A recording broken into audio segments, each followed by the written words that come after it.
Hello and welcome to the Gersnet Podcast, the independent Rangers podcast made for fans by fans, and where the content is absolutely free.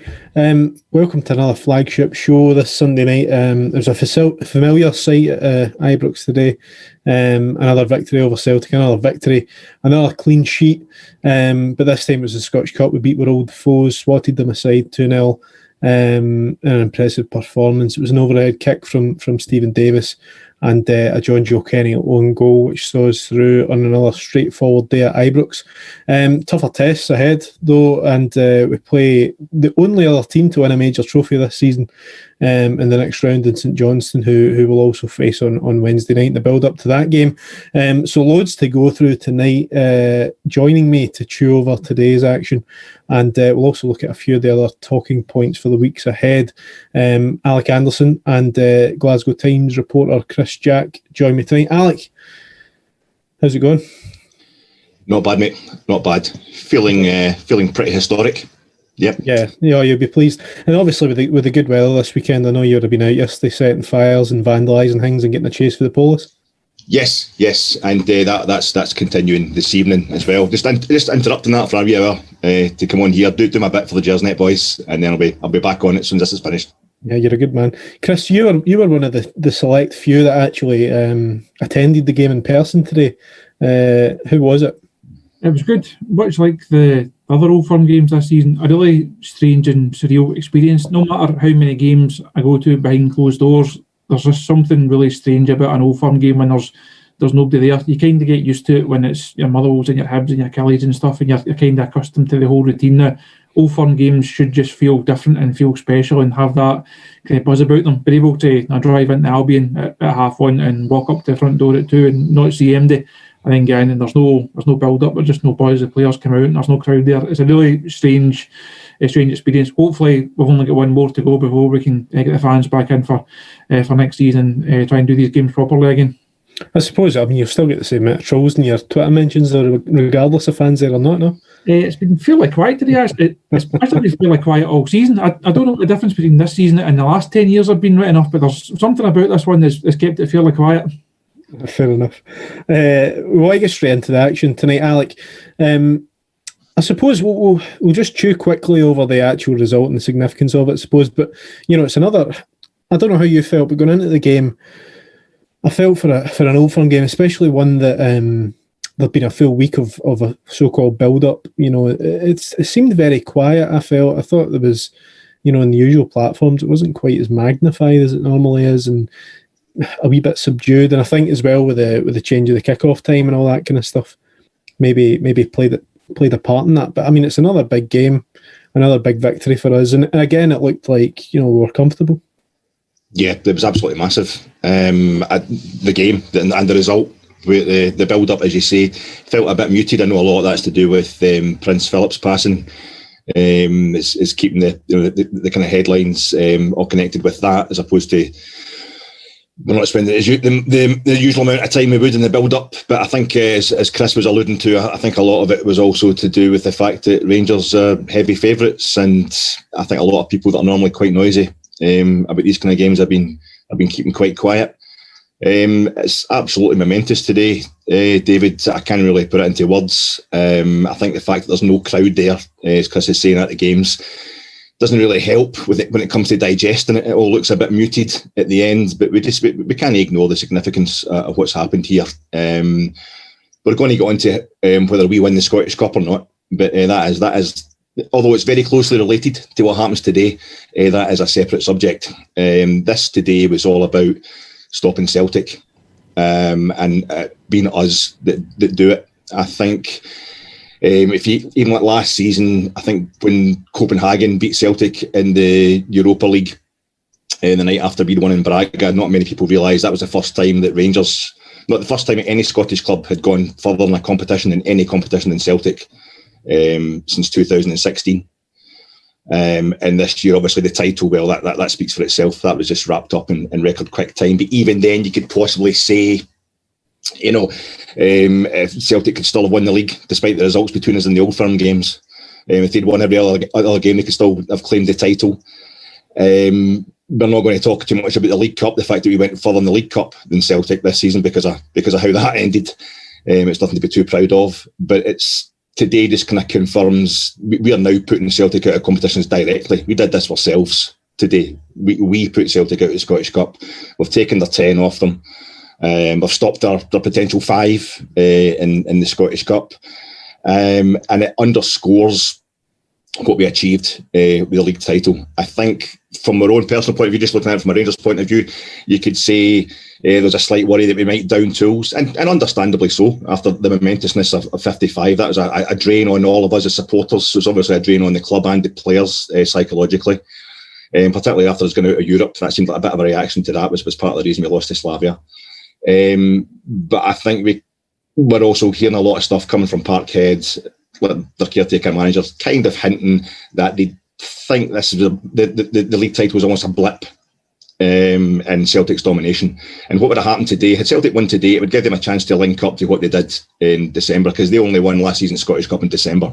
We've been trying to link up our history with what happened before 2012 as a mammoth task for us. So to actually put Celtic out that cup today, it means, number one, we want this season to be all about us right to the end. But what we've done today is we've ensured it's not about Celtic, and our greatest rivals are there now could be no doubt that we've knocked them down to second in the pecking order. We're number one in all fronts now. Yeah, Chris, I'm curious to have a quick chat about this just before we go into the finer points of today's game. But there was a lot said in the build-up, and we know all the sound bites that were coming out of the Celtic camp, and whether John Kennedy's comments were taken out of context or not, who really cares?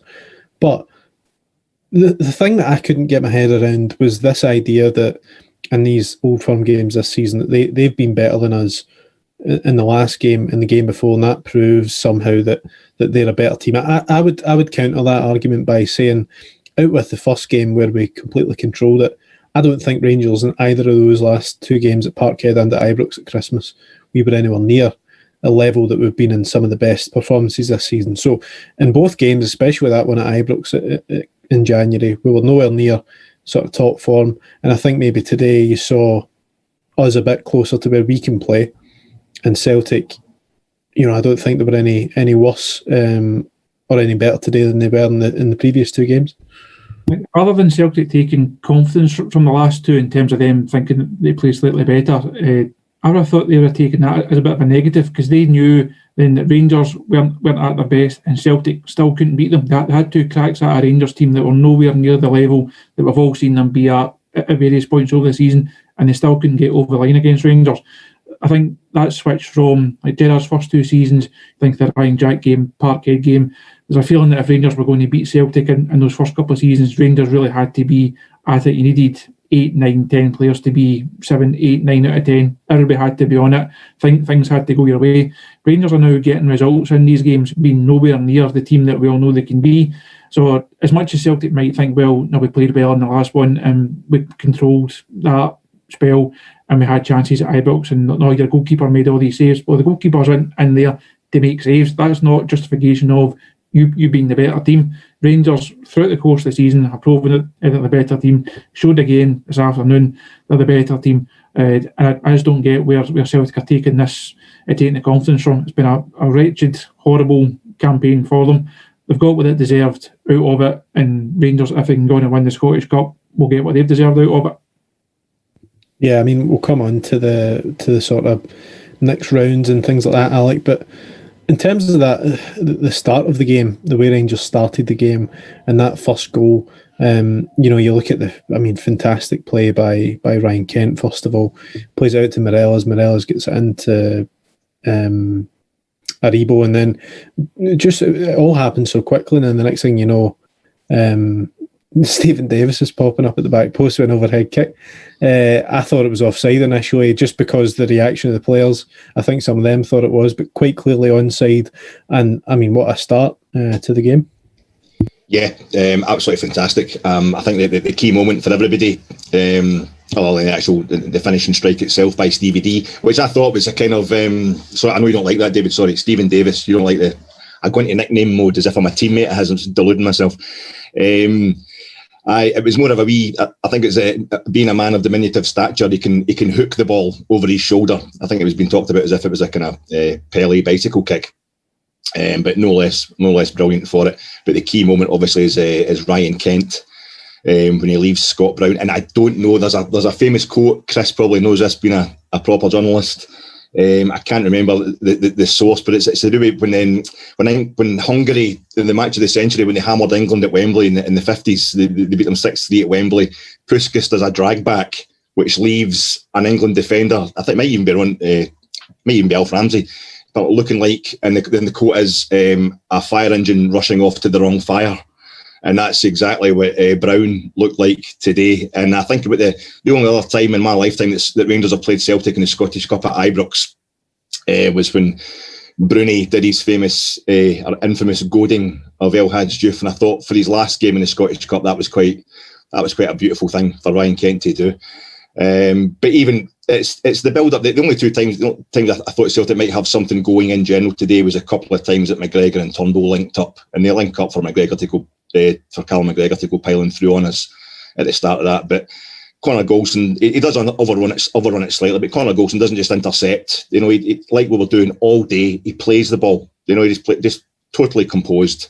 We were doing this in our box when we're under pressure at all points in the game, just determined to keep the ball on the deck. And we play football. The move from Ryan Kent, absolutely sensational. That makes a difference. And I think also, I have a funny feeling Stephen Davis, the only reason he was in the box was because he saw Ryan Kent had been taken out, and he just takes that position for Ryan going into the box, kind of towards the back post. And Aribo does absolutely fantastically as he does all game. But it was just a fantastic move, clinical finish, and a spectacular finish. And I think it just spoke of, Celtic had a lot of the ball. They created a lot of chances, but when it came to actually doing the business, we did what mattered, and we did it beautifully as well. We were fantastic, and that goal just summed it up. Yeah, it was interesting when you look at the goals, Chris, and the way they sort of came about. I thought, Celtic lined up in that sort of diamond shape, but with the lack of quality they had in their sort of fullback areas, it obviously didn't work. But the second goal, it's Aribo again. He's been so impressive since the turn of the year. And he just makes things happen, and albeit it was an own goal, but it was all his great work that brought it around. And what a fantastic season he's had. That's the type of positions that you want Joe Aribo to be taking up, in a type of performance. You're looking at a guy of his quality and class to be producing. I've said a few times that I don't particularly like him in that midfield free role, certainly in games against your Celtics, your Aberdeens, your Hibs. If it's a Ross County at Ibrox and you have your Davis Kamara, your Jack Kamara, whatever, Aribo can by all means be as one of the three and then be more of an attacking one. In the bigger games, I don't like him as one of those three. I thought today he played really well, played really cleverly, and if you just say to him, look, go and take the ball, go and win us the game, go and make something happen, that's exactly what he's in the team for. He's not really there to do the shuttle runs and to try and cover the ground like your Davis and your Kamara and your Jacks do. He's there for a different reason, and today you really saw the best of him. Had lax out every time he went anywhere near him. You just knew he was going to beat him. Second half, just as impressive, and I was really pleased for him, because I think in the Old Firm games he's sometimes flattered to deceive. He's not really produced the moments that we know he's capable of in these games. But this was certainly a big game performance from him. Yeah, and Chris, I'll stay with you on this one, but we sort of discussed off air, when you look at the game, we'll come on to some of the later sort of flashpoints, but there's a potential to have scored a couple more even in that first half. I think that's probably the only frustration from a Rangers point of view this afternoon. I think Celtic were there for a 3-4. It's not going to be a 6-0 type of job now. Old Firm games don't end like that very often, but I think Celtic were there for a more comprehensive defeat. But just as we were saying before we came on, it felt like a European style performance. Rangers just not doing enough in terms of scraping over the line, doing what needed to be done, and just controlling the game. Now, Steven Gerrard speaks a lot about controlling games and controlling phases of play. Much like the Parkhead game, it was controlled, it was smooth, it was composed.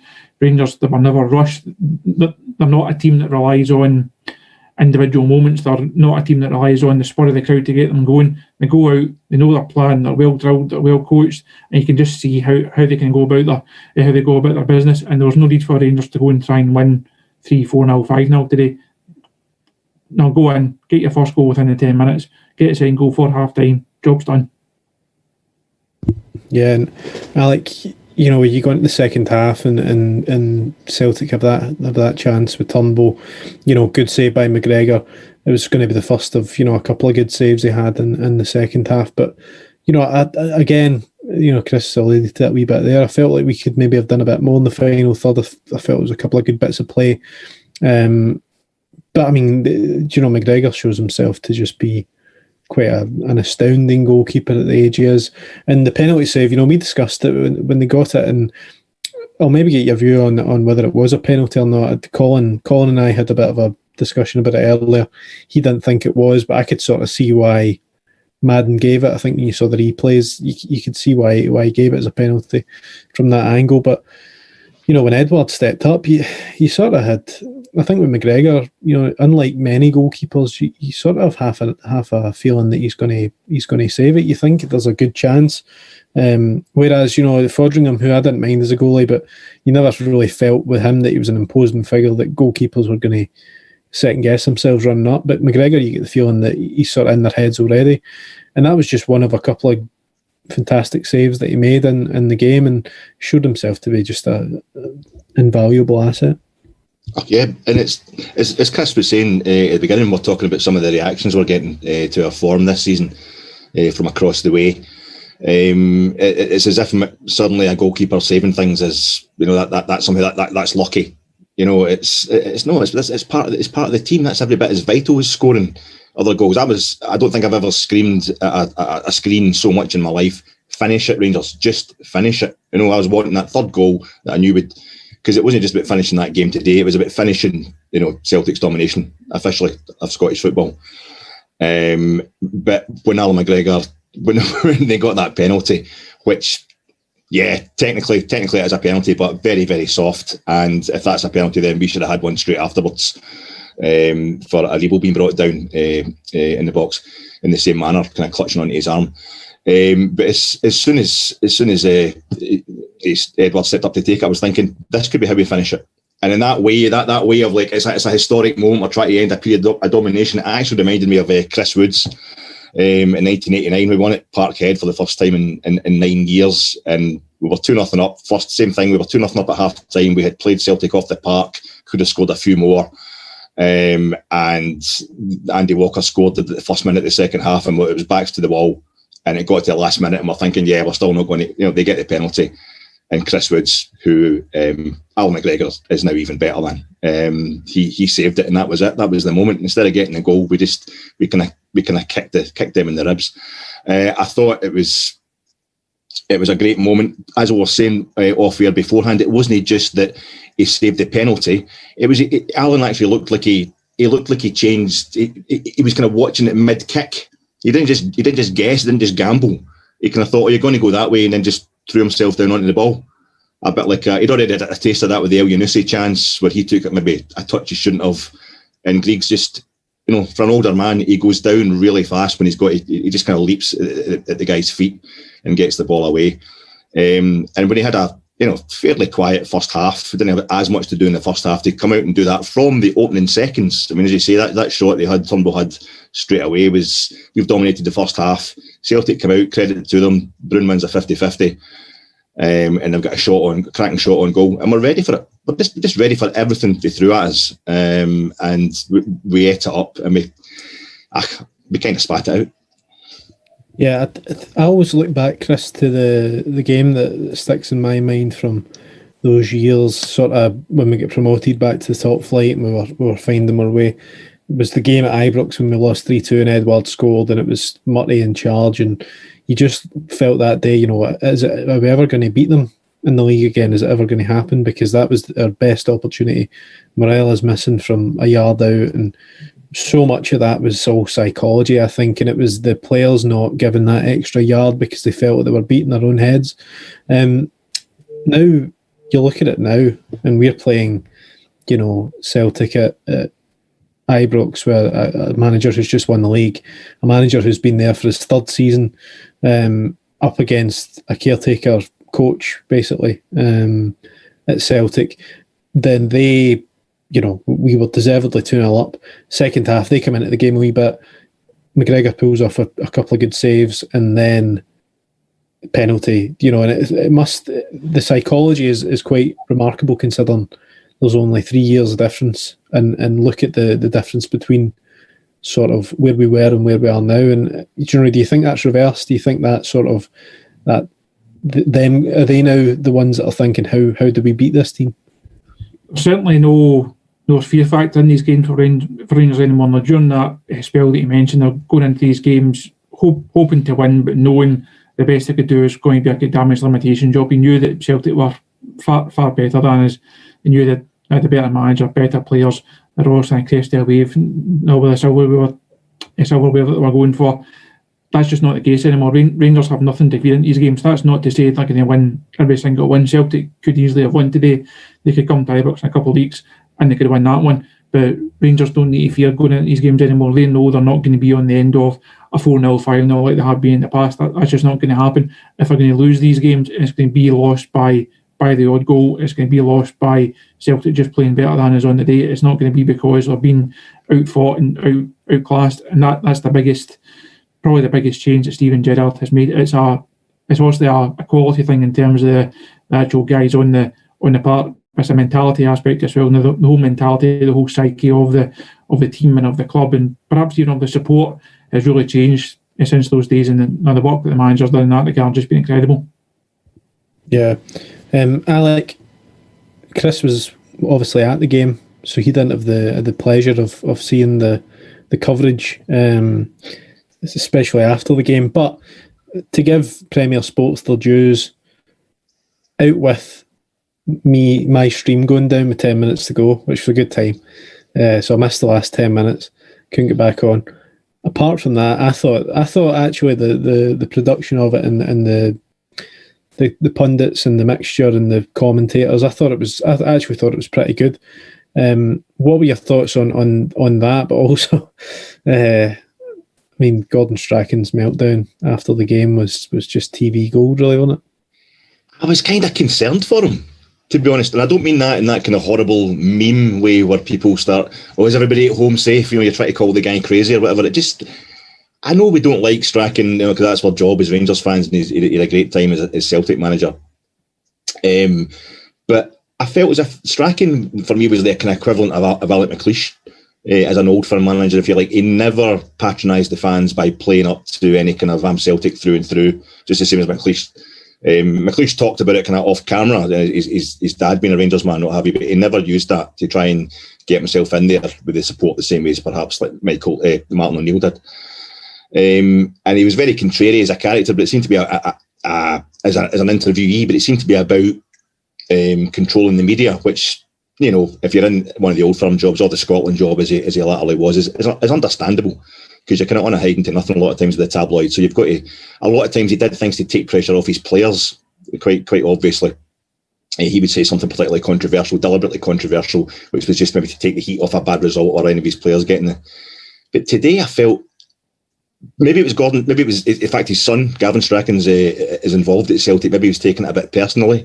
Maybe he was taking a new tact, trying to be a new kind of pundit, because he did actually kind of start off one of his wee rants by saying, I'm trying to be a bit different here, take an alternative view. But it just seemed to, the emphasis on Alan McGregor being man of the match, it seemed really petty and kind of, it's not something I would expect of Strachan. To be honest, especially in his role as a pundit, a so-called neutral, obviously he's been at Celtic, but no, it was quite kind of, I found it quite kind of worrying, actually, a bit kind of strange. Yeah, it was quite uncomfortable. I think the thing that made it more uncomfortable was you could see quite clearly that the likes of Derek McInnes and David Weir, as well as actually John Hartson, you could tell they were all a bit kind of worried about what was going to be said next. Well, the thing I would say is, if us as Rangers fans, we're thinking it's just about kind of doing down a Rangers victory over Celtic, he was going stronger against Hartson about who was to blame for conceding the second goal. Was it Laxalt or was it who Aribo had turned inside out? Laxalt or was it Ayer that should have went to it? And he was arguing heavily with him as well. And I felt a bit. It sounds a terrible thing to say. It sounds like being really horrible, but I was genuinely a bit concerned for Strachan. He seemed kind of off it. It was quite worrying. What I would say, I thought the actual coverage of the game and the coverage of the Scottish Cup in general has actually been really good. And Premier Sports is obviously a kind of one of those things that just comes around sometimes for Rangers games in the Cup or in Europe. But I must say, I was really, really impressed with the overall coverage and the calibre of people they had on. Well, it's something that we're talking to Colin. Me and Colin were talking about this. I think Colin called them the Barras of broadcasting, which to be honest with you, I thought it was pretty accurate. As well as being pretty cool. But no, I feel as if number one, we're loving it now because Rangers are winning. I felt as if there could be a few more camera angles today when it came to the kind of controversial penalty decisions. But what I don't understand about it, other than the fact that they're an Irish company, they seem to be using. Chris probably know more about this than myself, but it seems to be the same people. Everybody's a freelancer these days. It seems to be the same. Pundits are doing all BBC, BT, Sky, whatever. And I don't know if it's the same, directors and production managers and camera crews that are also being used by Premier Sport, that are being used by BT and by the BBC and Sky. So I don't really see why it should be any worse, but unquestionably it has been in the past. But today, the only real strangeness for me, other than a few controversial decisions I felt could have benefited from a few more camera angles, was Gordon Strachan kind of going off on one. And by the way, just to say that the fact that he's, I don't know how you guys feel, but to say that Alan McGregor was the man of the match, I just felt as if what summed up Rangers, not just today but throughout the whole season, is I thought there was so many contenders for man of the match. I thought we were just right the way through. I think every single Rangers player today there was a wee individual mistake, or two that they made, but generally overall, I think the man of the match was like the shape and the commitment. I thought we were just tremendous all over the park. Yeah, I'd probably go for Nathan Patterson myself, just in the context of the game and it being his first start in an Old Firm game, and the way he handled himself, thought was brilliant. But we'll move on, Chris. And the draw was already made today. We sort of knew who we would play, but that will be St Johnstone. I don't know how much you've seen of St Johnstone this season, but certainly Callum Davidson's done an unbelievable job there, really, considering the shoes he had to fill in Tommy Wright and the constraints in his first season as a manager. They've won a trophy, against all the odds. Even in the final, it felt like the whole of Scotland was rooting for Livingston in that final, and they went against the grain there as well and won the cup. He's done a remarkable job, and it's going to be a tough tie.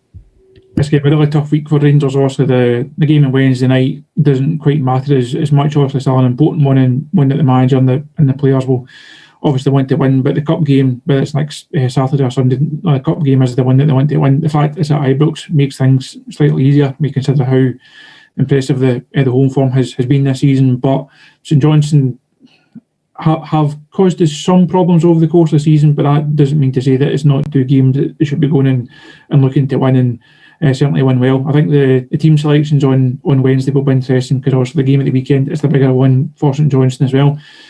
Stephen mentioned that after the game that he will make changes, so interesting to see how strong he goes. But I say, when you're in the run of form that the Rangers are in, there's no reason why you can't be looking to go up to McDermott Park on Wednesday, get another good away win, get another game towards this unbeaten Premiership campaign. And in the game at the weekend, you need no motivation, you need no railing up for it. That's just a huge game to go and beat Celtic, and then 7 days later not follow up when you've got St Johnstone at home would be almost criminal from Rangers. So I certainly expect them to win next weekend, and I advance them to win on Wednesday night as well. Yeah, when you look at St Johnstone as a team, and I mentioned obviously the achievement of the cup win, but getting in the top six as well, when it was such a tight affair, it shows they can produce under pressure, and they're a good side. They've got guys like Sean Rooney in there, who's been fantastic this season. They've got Stevie May up front, Chris Kane, A lot of quality in the side, and they've given us tough games this season already. So it's not an easy draw by any stretch.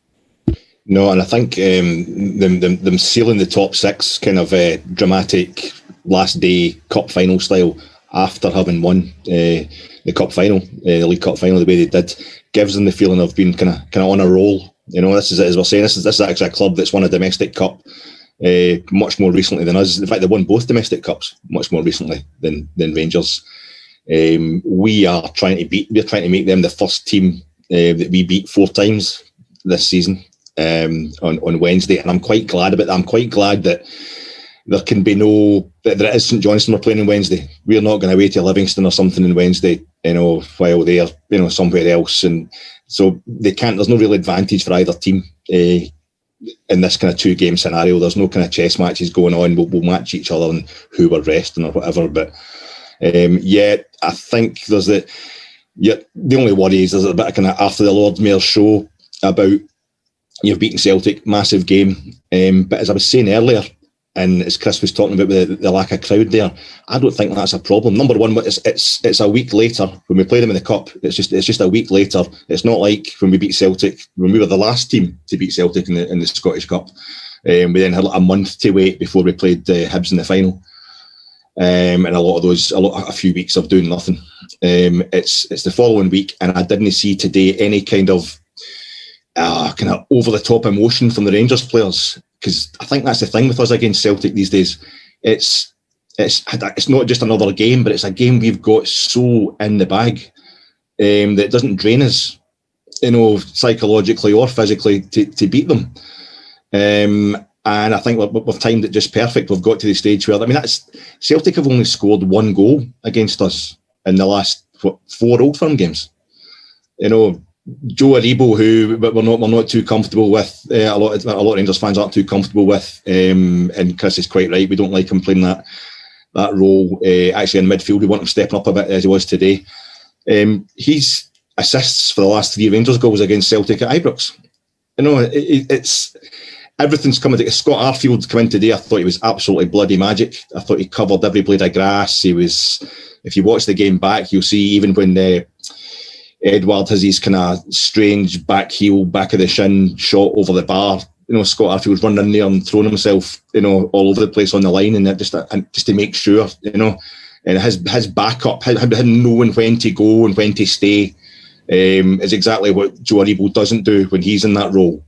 And having him there keeps Aribo on the right hand side. It lets us put Glenn Kamara over on the left, which is perfect. We had to obviously. I think Aribo suffered from Balogun having to play it right back at Parkhead, and we had to put Kamara over that side. So the team's coming together. We're really in the zone.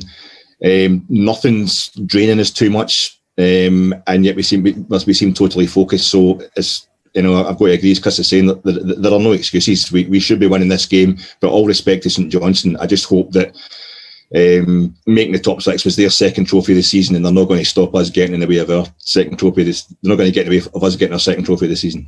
Yeah, you mentioned Celtic goals there. My brother-in-law Ross, he mentioned to me today after the game that Celtic have scored more goals against Celtic than Rangers this season in Old Firm games. So yeah, that's a decent stat. Yeah, so thanks for that, Ross. Chris, going to play a wee bit of devil's advocate here, but Alec mentioned that cup final in 2016. Looking at it on paper, and a lot can happen between now and the 20, whatever it'll be, of May.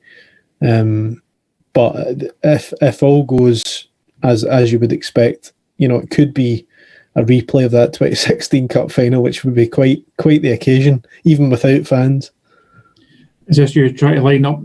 Is this the final thing that Gerrard has to exercise from the banter years? He's beaten Celtic. Exactly. He's won the league. He's beaten Progress Niederkorn, and now he's going to beat Hibs just to round it all off.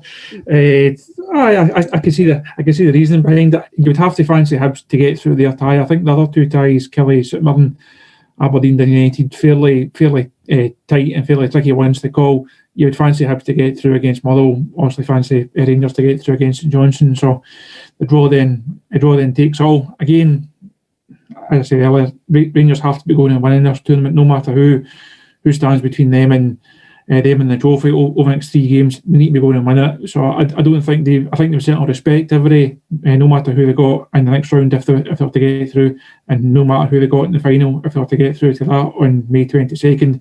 Certainly offer every opposition the full respect and full credit they deserve for getting there. But Rangers are by far the best team in the country. They've shown that over the course of the Premiership campaign they need to go and win in the Scottish Cup now. So if they can beat Hibs and exercise the demons of that particular day, so be it. I know it was 5 years this weekend since the Celtic one. We're talking about that in the press room earlier on, but we're waiting on the manager coming in. Fond memories of that day, less so the final, which I tried to forget.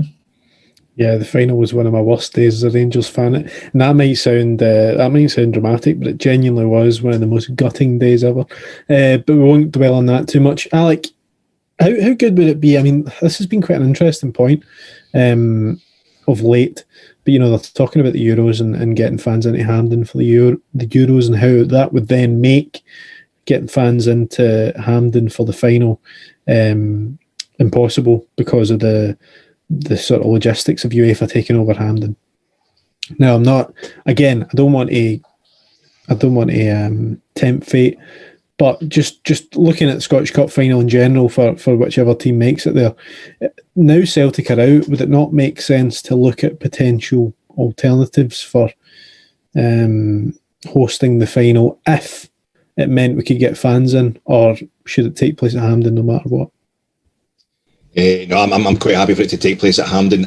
I'm maybe speaking as a spoiled old fan who's been to plenty, just early 50s. I've been to plenty of Scottish Cup finals and League Cup finals and what have you. So maybe it's it's a different matter. As you know, when we were playing, Benfica at Ibrox and Standard Liège, and that, I was absolutely devastated. I wasn't going to games. Maybe it's just because I've been to enough domestic cup finals. I'm not too fussed about getting. It would be nice. But and if there's a crowd there, it takes the pressure off Chris, because obviously if we were to get through to the final and beat Hibs, he has to invade the park and then go for the Edinburgh press corps, just to get full revenge for 2016. So to avoid that, maybe we should have the fans back in there. It would be nice, but there's almost a kind of, if we can't have everybody in, I would rather have nobody in. You know what I mean? And there's enough hullabaloos before cup finals in terms of allocations, and then even amongst our own support, because we've got 40,000 season ticket holders usually, and there's 25,000 tickets available for Hampden. This would just add another dimension to it altogether. Obviously, if there's any way to get fans in, be better. But it would mean, as we now know, it would mean moving it to Parkhead, or even having it at Ibrox. And in a strange way, we've all got used to seeing this on the telly. It's different for Chris. Obviously, he's going to the games as a press man, but we've all got kind of used to watching it on the telly and seeing this kind of strange season getting played out in the usual grounds. Even seeing St Johnstone when they beat Livingston, I watched a bit of that, and they're doing the old the kind of salad bowl thing, kind of buffet with the medals. You just go up and help yourself to your medal. And but it's still at Hampden. It still looks like a cup final. I want us to win it. I want us to win it there. But that, as I say, that might be a selfish thing, because it wouldn't be anything I haven't seen before. If I was to get in. But no, to be honest with you, mate, I'm just more bothered about making sure we focus on St Johnstone and getting ourselves into the semi-finals. So we've got 2 games at Hampden. Yeah, Frankie had made a good point that I wanted to sort of touch on. I'll stay with you on this, Alec. But he was speaking about the achievement of what this season would represent if we went unbeaten. So if we continued unbeaten to the end of the league season, and then continued unbeaten in the cup and won that, and where it would rank in the greatest ever sort of seasons for Rangers, and obviously 1972 winning the Cup Winners' Cup, as well as 92-93 and what we did that season in Europe. But for you, how highly, in terms of the what was at stake, and how sort of how high the expectation was for us to produce this season, if it continues in this vein, where would it rank for you? Yeah, it's certainly up there. I think you've got to look at this 2 ways. It's like kind of, what does it mean to Rangers what does it mean to us as a support and us as a club? I think this is our greatest season ever. I think this is to win the title this season. It wasn't about stopping Celtic. That's just a very happy coincidence. It wasn't about stopping them getting their 10. A lot of us weren't too convinced about how they'd won their 9. But I really think it was about Rangers just being back. We needed to know that our club had finally come back properly, and to do it the way we did it was just unbelievable. If you look at there's a massive interest across Europe, across the world, in this Rangers story and what's happened to us. But if you were to ask the average fan, in Ukraine or Argentina, what does it mean, winning the Scottish League title? They're not too bothered. So in terms of looking at an purely objective, what's our greatest ever season, I think I would go for 92-93 because we won the treble here, massive 44 game unbeaten run, and we were a better square ball from Peter Hoystra in the Velodrome away from reaching the Champions League final, a Champions League final won by Marseille in exactly the only way I could have imagined Rangers winning that Champions League final against that Milan team. And the fact that we signed Basil Bowley just seemed to kind of sum it up, although whenever the Champions League final, the European Cup final was won in the Olympic Stadium in Munich, one of the goal scorers ends up at Rangers. That's just a wee thing for you. But one of the players ends up at Rangers in the Stars. Trevor Francis, 79. Anyway, sorry. I think this is one of our greatest seasons ever. For me, and for a lot of other Rangers fans out there, I think it means the absolute world. I think to put it up there with 92-93, to beat it kind of objectively, we've got to finish the league season unbeaten. And with us still being the Scottish Cup and the Scottish Cup meaning so much, that's no small task still, because we've got teams, Aberdeen on the last day will really want to beat us, and there'll be a lot of emotion going about that day, which could confuse us. They've got a new manager, and for us to win the Scottish Cup obviously would play a big part in it as well. But the only way I can really define it for me, mate. And today that was us beating. We were beating Celtic at Ibrox in the Scottish Cup for the first time since I think it's 1964, and that was a great Rangers team, the treble winning team that season. And I think Colin was talking about it on Friday night in the preview pod. We just don't beat Celtic outside Hampden. When it comes to the Scottish Cup, we don't. I think I was trying to check this, and as far as I can see, I think that's the first time we've beaten them before the quarterfinals since 1957. So that was a massive, momentous, historic win today in its own right. But in a personal, emotional point of view, I think this is already the best ever, and I just want the unbeaten run and the Scottish Cup to seal it, to make sure there's nothing to spoil it. Just to let us kind of covet it, properly. To give the way we won the league title the respect it's due. But I think when you get to a goal away from the European Cup final, I think that's still for me that's our best ever season. Yeah, you make a good point about the Scottish Cup. It's far from won, and a lot of good teams, including St Johnstone, still to come. Before we move on, we'll just quickly mention our partners at Football Prizes, who this week are giving you the chance to win a signed top from the 2006-7 season. Walter Smith, Barry Ferguson, all your old favourites have signed that shirt. The draw will be made on 21st of April. For more info on how you can enter the draw, visit Frankie's social media or footballprizes.co.uk for all you need to know on that. We're going to go on a wee bit and look at the players, look at some of the aspects of the team moving forward. And Chris, Gerrard's post-match today was quite interesting, I thought. I don't know what he said to you guys. I haven't seen that yet, but I watched a wee bit of the Rangers TV interview, and he was talking about, the importance of Alan McGregor, Stephen Davis. They've tied down James Tavernier, but he made some interesting comments about Connor Goldson and Glenn Kamara and how they were trying to convince them that their future lay at the club. But I think namely Kamara, and he mentioned Goldson shortly after that, try to, convince them to sign new deals, basically. How, of your understanding, are they likely to sign? Are they in discussions with the club? Do you think that will happen in the coming weeks, or do you think it's going to be one for the close season?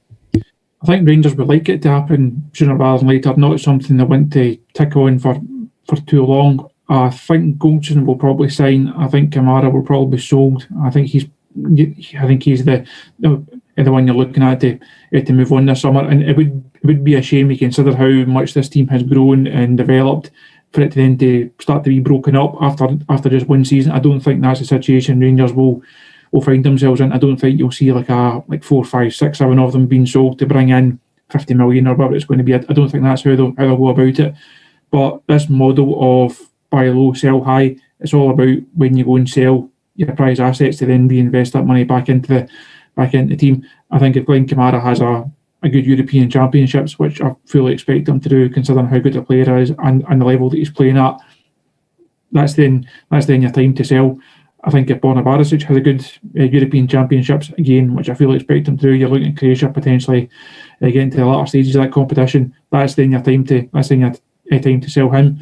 Goldson, I don't think it's a time to cash in on him yet. I think if you could get him tied in another contract, that basically puts money in the bank, just adds to his value. I think you might get one more season out of Goldson, get a crack at the Champions League with him, and he's then at the age he's then looking at going down south, getting a mid-table Premiership team, and that's in his shot at the Premier League.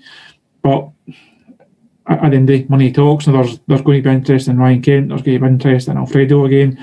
I wouldn't be surprised if there's interest in Yanis Hadji. Joe Rebo will probably attract interest just because of how good these guys are, and people maybe still see Rangers as a team where you can go and pick up talent. The good thing is, Rangers showed last summer, they've set their pricing structure. They didn't take the first offer that came for Alfredo, didn't take the first offer that came for Ryan Kent. They know what these guys are worth. These guys have added to their value over the course of the last 12 months. They've now got another campaign of European experience. They've proved that they can go course and distance and actually go and win something. It's not a case of Rangers have to sell. I only think now's the time to, if you are going to get rid of some of these guys, if I want a better phrase, now's the time to start that process. Yeah, Alec, when you look at the Chris mentions the model there, and that we're looking to buy low, sell high. And you look at 50 grand for Glenn Kamara, which is still incredible. But you would think he would go for a decent amount. Same goes for Morelos, Barisic, etc. If we were to lose, one or two, how do you see the club sort of approaching that then in recruitment? Do you see it being marquee signings from foreign teams, a bit like Kent, albeit it wasn't a foreign team, but a team out with Scotland, Kent 7 million, even Hollander 3.5 million, Hadji around the 3 million mark. Do you see it being that sort of sign? Do you see it being a sort of English market where we're sort of looking, because obviously Brexit's brought in a few complications in terms of bringing players in. Do you see it being a Joe Aribo type, or is it going to be more home-based Scottish players, given the sort of homegrown sort of thing we need for Europe next season? Where do you see us going? I think a combination of all of the above, David, and I think it's already ongoing. I think we're so proactive. I don't know if anybody watched the webinar this week with Bisgrove and Ross Wilson. It was absolutely, it's like one of those things. You get a greetings card. You see a greetings card for somebody else, and you think that the message inside is really tacky, and you can see right through it. But the minute somebody sends it to you, saying you're the greatest person in the world, you think, oh, that's absolutely magic. I'm the same with all this kind of corporate speak and jargon when it's coming from Rangers. I'm just like anybody else. I'm thinking, are these Muppets buying this? But I'm listening to these guys during the week, and it's absolutely magic. It's got me totally going, and it's because it's been borne out by results on the park, and the club are in such a mess for so many years that it's fantastic to see, and I have complete confidence that they've got the signing strategy just absolutely right. We've already got Scott Wright in with things like that. He could be the next Glenn Kamara. I think you're right, like Barisic, especially if he's playing against England at Wembley in the Euros. That is the number one market. I think Connor Goldson, Chris is right. Connor Goldson, for him, it's in terms of players leaving, it's a sliding scale consideration for him in terms of how many games is he going to get to play, because he's a man that's wanting to catch up with that year he had out with his heart condition, and what kind of levels he's playing at.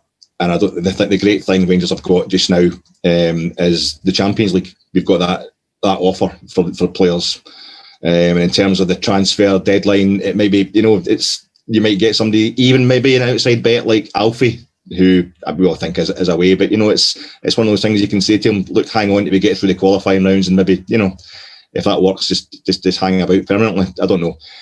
But I think we're in good hands. We need to, one of the things I know, it's a strange thing, I'm maybe reading too much into it, but I remember there's a Cy Ferry podcast, and he was talking to Wes Fotheringham, and it was really funny, great talking about the time at Swindon together.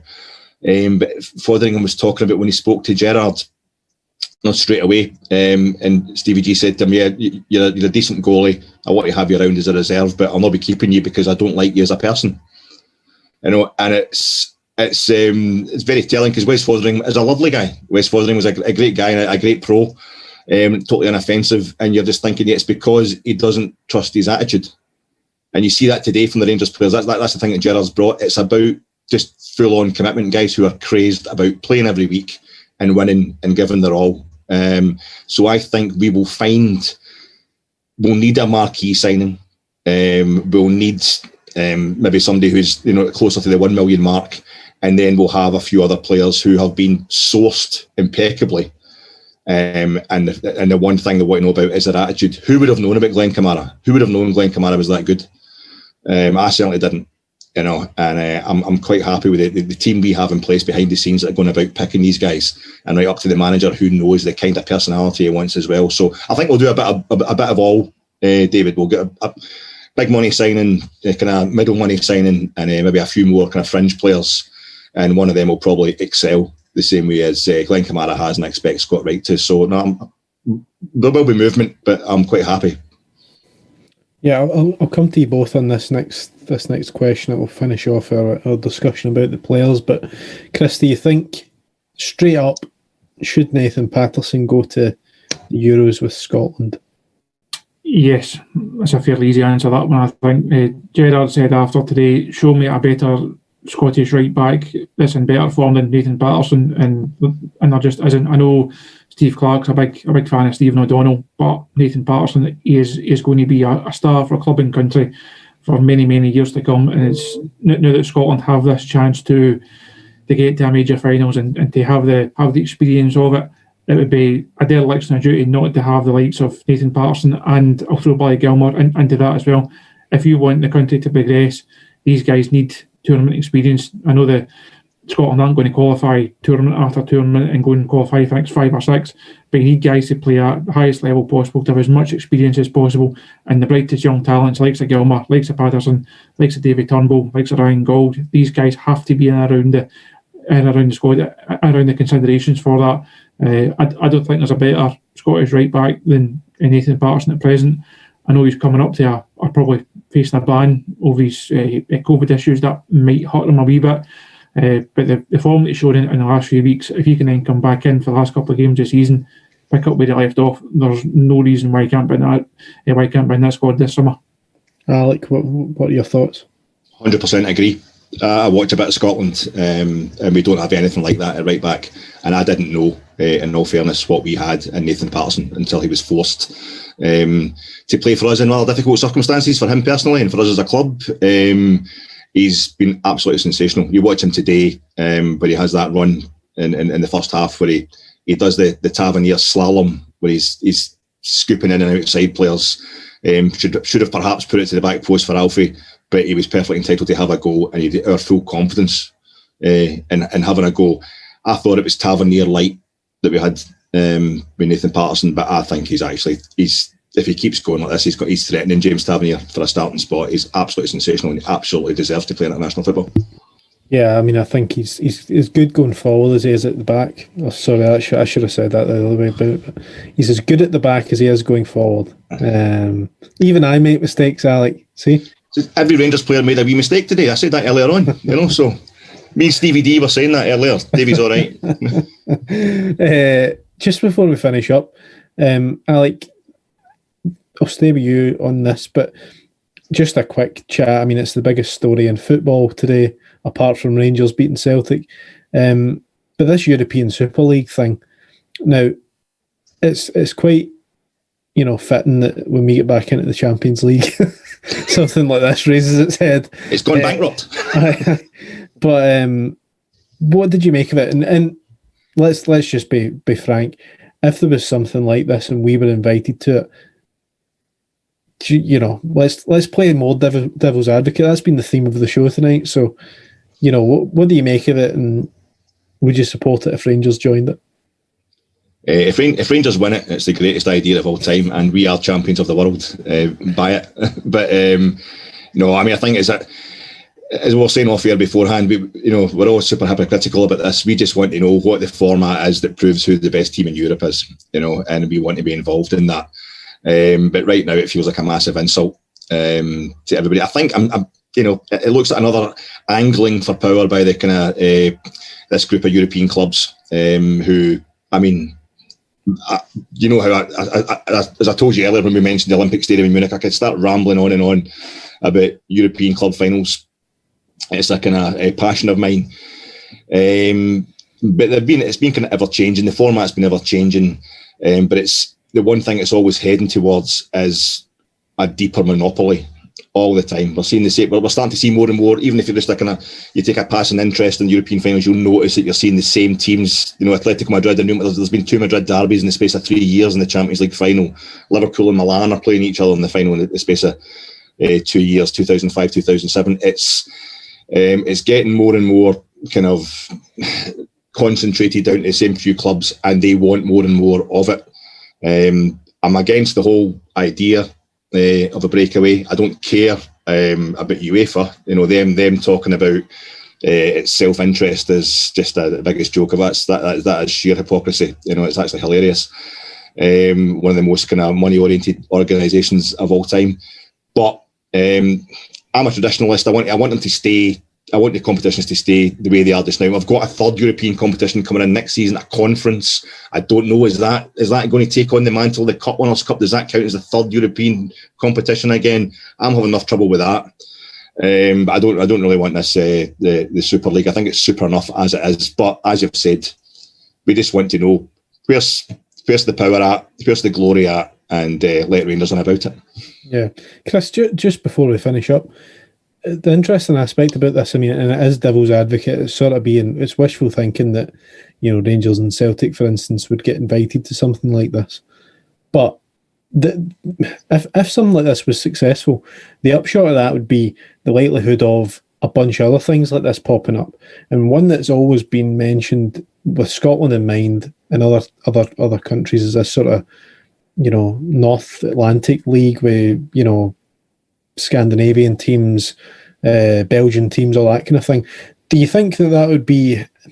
Is that ever going to be something that's attractive to clubs like Rangers and Celtic? I wouldn't be surprised if it came back on the agenda. I certainly wouldn't be surprised if it did, if the old firm then had a serious look at it. Much like Alec, I'm just not a fan of any of it. I don't like it, don't want to be part of it. If you're a Rangers fan, the main thing is winning. That's what the club's all about. If Rangers did get invited to the new UEFA Super League, whatever it's going to be called, we're going to be right at the very bottom of it. We're never going to have a chance at winning it, never going to compete for anything, never going to get to the final of it, probably never going to be anywhere near the final of it, just because there are teams in it, so much more money, so much more power, all the rest of it. I just don't see the point of Rangers being in it. I'd rather be a bigger fish in our smaller pond and actually have those thrills of winning leagues, winning cups, actually going into a European competition like the Europa League. You actually think we've actually got a chance here. That's not to say every time you step into qualifying rounds you're targeting getting to the final and you're booking hotel rooms in Gdansk, but in the Europa League you know that Rangers can actually go and beat teams. They've actually got a chance of doing fairly well in it. Champions League I've actually lost a bit of interest in over the last 2 years, not just because Rangers haven't been in it, but it's same old. There's no competition. As Alex said, it's the same teams winning it all the time. And it'd be great for Rangers to be back in it and to hear that music going round about Ibrox next season. You're basically there to make up my numbers. If you finish third, it's an achievement, because then going into a tournament, you've actually got a chance of getting to last 16, last 8, and after that, who knows? I'd rather Rangers focus their attentions on establishing themselves as the number one team, as the dominant team in Scotland over the next few years, and really having a proper crack at Europa League. You see how impressive they've been in that competition over the last 3 years. I think if Gerrard can keep this team together, keep it improving, keep progressing, there's no reason why Rangers can't be a quarter finalist every single year in that competition. And for me, that's a European format that Rangers fans should be excited about, not something that's just way out with our realms. Yeah, I would agree with all that. That's all we've got time for tonight. So my thanks to Chris and my thanks to Alec. Another positive day, but it's all starting to feel a bit familiar. These victories over Celtic, and it's a good feeling. Well, the champions of Scotland were in the last 8 of the Scottish Cup, chance of a League and Cup double. Exciting times over the next few weeks. But thanks again for joining us. If you enjoy what we're doing, please subscribe to the podcast or give us a like on social media. Previous episodes, tonight's show, all available to listen to in the usual platforms from Monday: Spotify, iTunes, Stitcher, Castbox, etc. And until next time, good night.